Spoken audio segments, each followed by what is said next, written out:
Number 8, Calling Mothership. Today, I have a review of Terminal USA from 1993. Didn't have this on VHS, hard to find on VHS. Jason with the VHS store with another review for the 4 people that will watch this. Terminal USA from 1993, directed by John Moritsugu. I apologize if I butcher that name. This is the second John Moritsugu film I have reviewed. I think his movies are hard to review. And again, I'm not a movie reviewer. I'm not a critic. I don't have any trained experience. This is just something I like to do for fun. But boy, I like his films a lot. So with the first one, I only had like two or three lines, if you all recall the Modfuck Explosion review, which I have on VHS, which is ridiculously awesome, by the way. This time, rather than really trying to analyze his films, because I think there's just so much to analyze and there's so much there, I just wrote down my feelings as I was watching it. And I think like you'll maybe understand why if you ever watch these films. So one of the things I see in it off the bat is this weird like bebop, sock hop 60s theme in like both movies that I've seen so far. And all these like Americana themes that are like, I want to say they're like distorted in these weird ways that don't make sense. There's a character in here. His name is Tom Sawyer the lawyer. And he's wearing like a 90s shiny suit and he's driving around a BMW. It's just real like, and he's like going to see the family, the grandfather of the family, who's like the patriarch, is like dying, and he worked for like some like battery manufacturer, auto battery manufacturer, and he has cancer, and they want him to die. The dad wants him to die so he can get a lawsuit. The daughter's a nymphomaniac.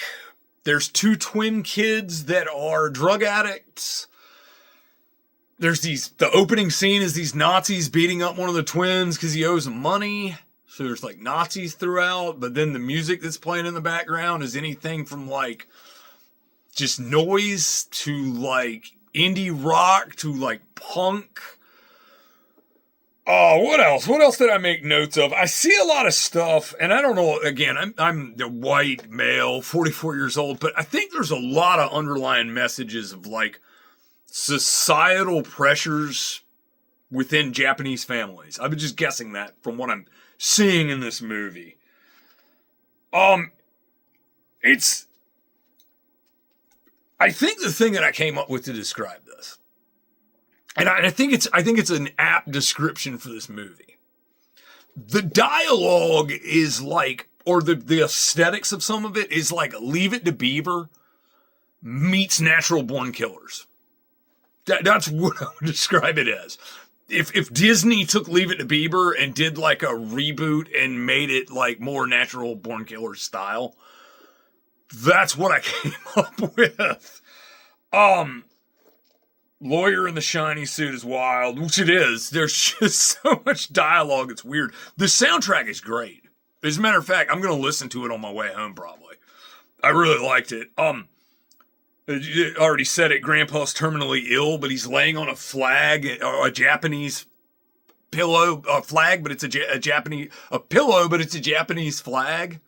But weird representation of that. The ending scene is odd.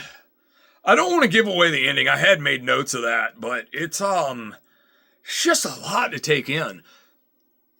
This one wasn't emotionally as heavy as Modfuck Explosion, but I can say, like, I would watch this again. This is something I would always take something out of.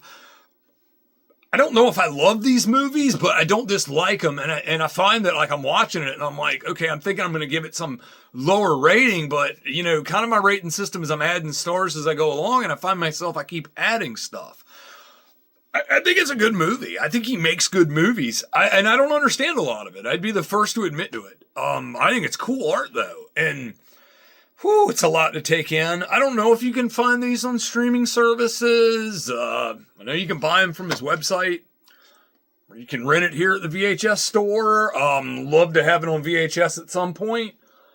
That's my review for Terminal USA.